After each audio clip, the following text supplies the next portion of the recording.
ओम शांति। आज है 5/7/2021। मीठे बाबा के साकार महावाक्य सुनेंगे। मुरली का सार है, मीठे बच्चे, तुम्हें बाप समान सच्चा सच्चा पैगंबर व मैसेंजर बनना है। सबको घर चलने का मैसेज देना है। तुम्हें बाप समान सच्चा सच्चा पैगंबर व मैसेंजर बनना है। सबको घर चलने का मैसेज देना है। प्रश्न है, आजकल मनुष्यों की बुद्धि सारा दिन किस तरफ भटकती है? उत्तर है, फैशन की तरफ। मनुष्यों को कशिश करने के लिए अनेक प्रकार के फैशन करते हैं। यह फैशन चित्रों से ही सीखे हैं। समझते हैं पार्वती भी ऐसे फैशन करती थी, बाल आदि बनाती थी।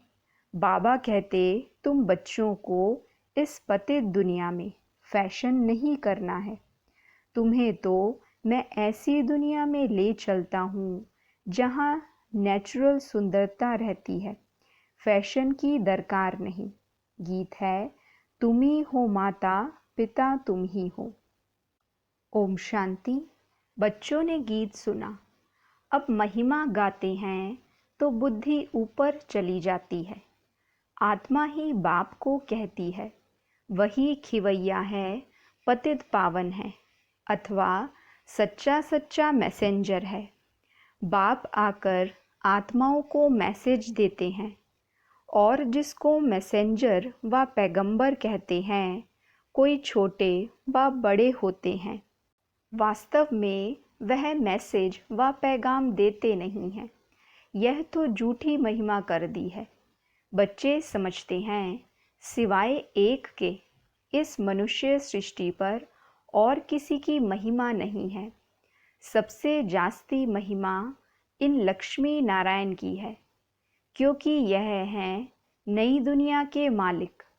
सो भी भारतवासी जानते हैं। दुनिया वाले सिर्फ इतना जानते हैं कि भारत प्राचीन देश है। भारत में ही गॉड गॉडेस का राज्य था। कृष्ण को भी गॉड कह देते हैं। भारतवासी इन्हों को भगवान भगवती कहते हैं, परंतु यह किसी को पता नहीं है कि यह भगवान भगवती सतयुग में राज्य करते हैं। भगवान ने गॉड गॉडेस का राज्य स्थापन किया। बुद्धि भी कहती है, हम भगवान के बच्चे हैं, तो हम भी भगवान भगवती होने चाहिए। सब एक के बच्चे हैं ना, परंतु भगवान भगवती कह नहीं सकते।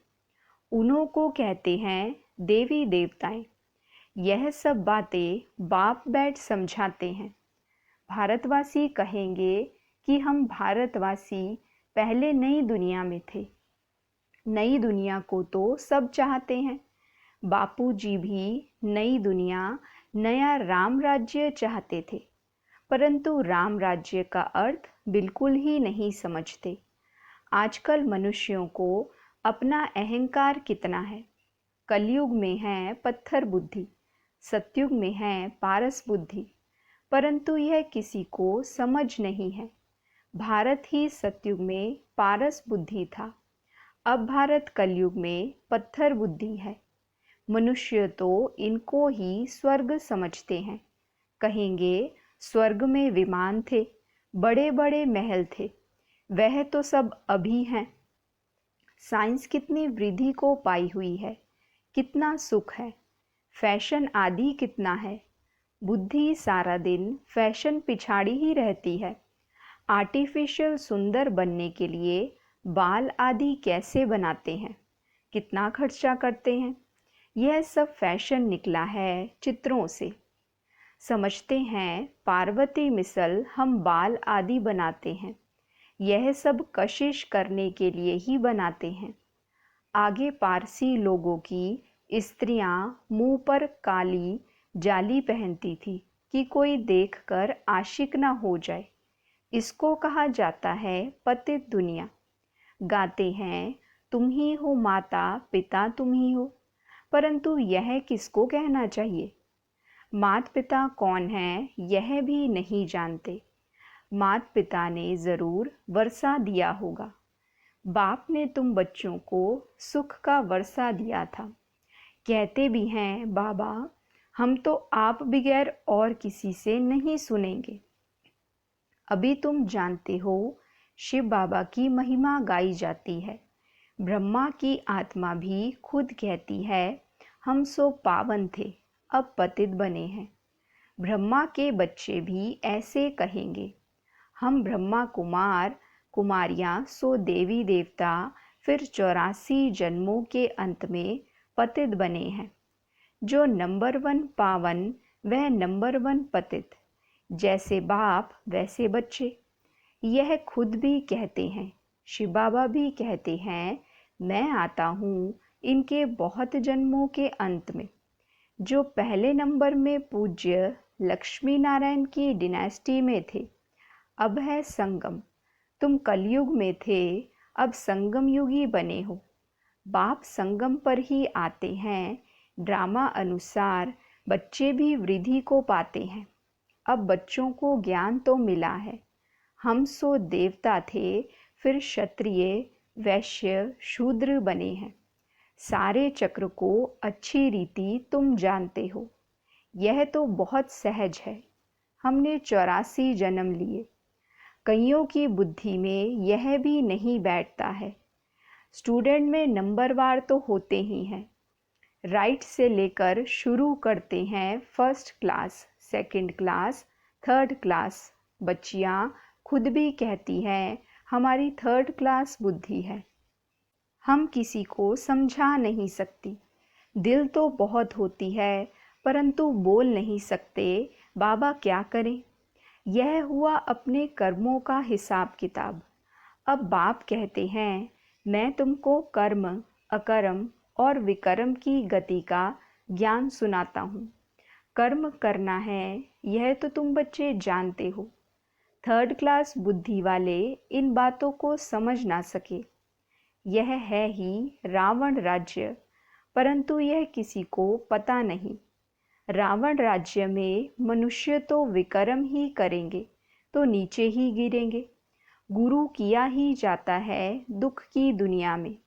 सद्गति के लिए ही गुरु किया जाता है कि मुक्ति में ले जाए। वह है निर्वाण धाम वाणी से परे स्थान। मनुष्य अपने को वानप्रस्थी कहते हैं। यह तो कहने मात्र है। वानप्रस्थियों की भी सभा होती है। सब कुछ मलकियत आदि बच्चों को देकर गुरु के पास जाकर बैठते हैं। खान पान आदि तो ज़रूर बच्चे ही देंगे परंतु वानप्रस्थ का अर्थ कोई भी नहीं समझते हैं।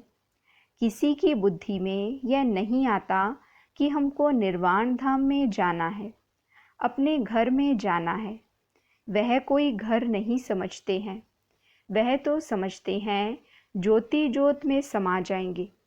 निर्वाण धाम तो रहने का स्थान है। आगे 60 वर्ष के बाद वानप्रस्थ लेते थे। यह जैसे कि कायदा था। अभी भी ऐसे करते हैं। अब तुम समझा सकते हो कि वाणी से परे तो कोई जा नहीं सकते। इसके लिए तो बाप को ही बुलाते हैं कि हे पतित पावन बाबा आओ हमको पावन बनाकर घर ले चलो। मुक्ति धाम में आत्माओं का घर है। तुम बच्चों को सत्युग के लिए भी समझाया है। वहाँ कौन रहते हैं कैसे वृद्धि होती है आदमशुमारी का भी किसी को पता नहीं है।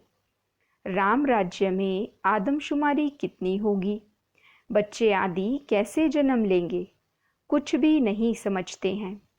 कोई भी विद्वान आचार्य पंडित नहीं जो इस चक्र के जो इस ड्रामा के चक्र को कोई समझा सके।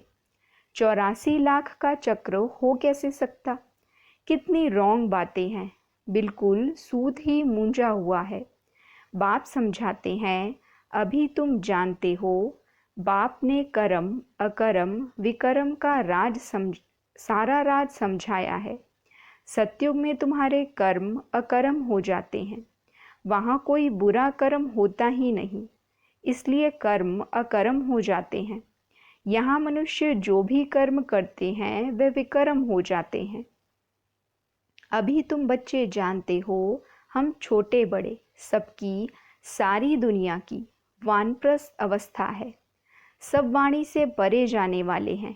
कहते हैं, हे पतित पावन आओ, हमको आकर पतित से पावन बनाओ। परंतु जब तक पावन नई दुनिया नहीं है, यहाँ पतित दुनिया में पावन तो कोई रह ना सके। यह जो भी पतित दुनिया है सब खत्म हो जानी है। तुम जानते हो, हमको फिर नई दुनिया में जाना है। कैसे जाएंगे? यह सारी नॉलेज है। यह है नई दुनिया, नई नॉलेज, अमरलोक व पावन दुनिया के लिए। तुम अभी संगम पर बैठे हो। यह भी जानते हो, दूसरे जो भी मनुष्य हैं ब्राह्मण नहीं हैं, वह कलयुग में हैं। हम सब संगम पर हैं, जा रहे हैं सतयुग में। बरोबर यह संगम युग है। वह तो है ही स्वर्ग। उनको संगम नहीं कहा जाता, संगम है अभी। यह संगम युग सबसे छोटा है। इसको लीप युग कहा जाता है, जिसमें मनुष्य पाप आत्मा से धर्म आत्मा बनते हैं, इसलिए इसको धर्माऊ युग कहा जाता है।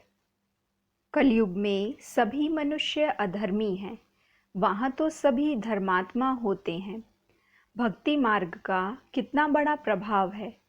ऐसी पत्थर की मूर्तियाँ बनाते हैं जो देखने से ही दिल खुश हो जाए। वह है पत्थर पूजा। शिव के मंदिर में कितना दूर दूर जाते हैं पूजा के लिए। शिव का चित्र तो घर में भी रख सकते हैं, फिर इतना दूर दूर क्यों भटकना चाहिए? यह ज्ञान अब बुद्धि में आया है। अब तुम्हारी आँख खुली है, बुद्धि के कपाट खुले हैं। बाप ने नॉलेज दी है। परमपिता परमात्मा इस मनुष्य सृष्टि का बीज रूप ज्ञान का सागर नॉलेजफुल है। आत्मा भी वह नॉलेज धारण करती है। आत्मा ही प्रेसिडेंट आदि बनती है। मनुष्य तो देह अभिमानी होने के कारण देह की ही महिमा करते रहते हैं। अभी तुम समझते हो, आत्मा ही सब कुछ करती है। तुम आत्मा 84 जन्मों का चक्र लगाए बिल्कुल ही दुर्गति को पाई हुई हो। अभी हम आत्मा ने बाप को पहचाना है, बाप से वर्षा ले रहे हैं। आत्मा को शरीर तो जरूर धारण करना पड़े। शरीर बगैर आत्माएं कैसे बोलें, कैसे सुने? बाप कहते हैं, मैं निराकार हूँ, मैं भी शरीर का आधार लेता हूँ। तुम जानते हो, शिव बाबा इस ब्रह्मा तन से हमको सुनाते हैं। यह बातें तुम ब्रह्मा कुमार कुमारियाँ ही समझते हो। तुमको अब ज्ञान मिला है। ब्रह्मा द्वारा आदि सनातन देवी देवता धर्म की स्थापना होती है। वही बाप राजयोग सिखा रहे हैं। इसमें मूंझने की बात ही नहीं। शिव बाबा हमको समझाते हैं, फिर हम औरों को समझाते हैं। हमको भी सुनाने वाला शिव बाबा ही है। अभी तुम कहेंगे, हम पतित से पावन बन रहे हैं। बाप समझाते हैं, यह है ही पति दुनिया। रावण का राज्य है ना। रावण पाप आत्मा बनाते हैं, यह और कोई भी नहीं जानते हैं। भल रावण की एफिजी जलाते हैं, परंतु कुछ भी समझते नहीं हैं। सीता को रावण ले गया, यह किया। कितनी कथाएं बैठ लिखी हैं। जब बैठकर सुनते हैं तो रो लेते हैं। वह हैं सब दंत कथाएं। बाबा हमको विक्रमाजीत बनाने के लिए समझाते हैं। कहते हैं, मामे कम याद करो, कहाँ भी बुद्धि नहीं लगाओ। शिव बाबा ने हमको अपना परिचय दिया है। पतित पावन बाप आकर अपना परिचय देते हैं। अब तुम समझते हो, कितना मीठा बाबा है जो हमको स्वर्ग का मालिक बना रहे हैं। अच्छा, मीठे मीठे सिकिलदे बच्चों प्रति माता पिता बाप दादा का याद प्यार और गुड मॉर्निंग। रूहानी बाप की रूहानी बच्चों को नमस्ते। हम रूहानी बच्चों की रूहानी बाप दादा को दिल व जान सिक व प्रेम से नमस्ते नमस्ते नमस्ते जी। गुड मॉर्निंग बाबा, शुक्रिया बाबा, वहाँ मेरा भाग्य, वहाँ मेरे भाग्य विधाता बाबा। धारणा के लिए मुख्य सार है, पहली पॉइंट, कर्म अकर्म और विकर्म की गति को जान श्रेष्ठ कर्म करने हैं। ज्ञान दान कर धर्मात्मा बनना है। दूसरी पॉइंट, यह वानप्रस्थ अवस्था है। इन अंतिम घड़ियों में पावन बनकर पावन दुनिया में जाना है। पावन बनने का मैसेज सबको देना है। वरदान है, घबराने की डांस छोड़, सदा खुशी की डांस करने वाले मास्टर नॉलेजफुल भव। घबराने की डांस छोड़, सदा खुशी की डांस करने वाले मास्टर नॉलेजफुल भव। एक्सप्लेनेशन है, जो बच्चे मास्टर नॉलेजफुल हैं वह कभी घबराने की डांस नहीं कर सकते। सेकंड में सीढ़ी नीचे, सेकंड में ऊपर। अब यह संस्कार चेंज करो तो बहुत फास्ट जाएंगे। सिर्फ मिली हुई अथॉरिटी को, नॉलेज को, परिवार के सहयोग को यूज़ करो। बाप के हाथ में हाथ देकर चलते रहो तो खुशी की डांस करते रहेंगे। घबराने की डांस हो नहीं सकती, लेकिन जब माया का हाथ पकड़ लेते हो तो वह डांस होती है। स्लोगन है, जिनका संकल्प और कर्म महान है वही मास्टर सर्वशक्तिमान है। जिनका संकल्प और कर्म महान है वही मास्टर सर्वशक्तिमान है। अच्छा, ओम शांति।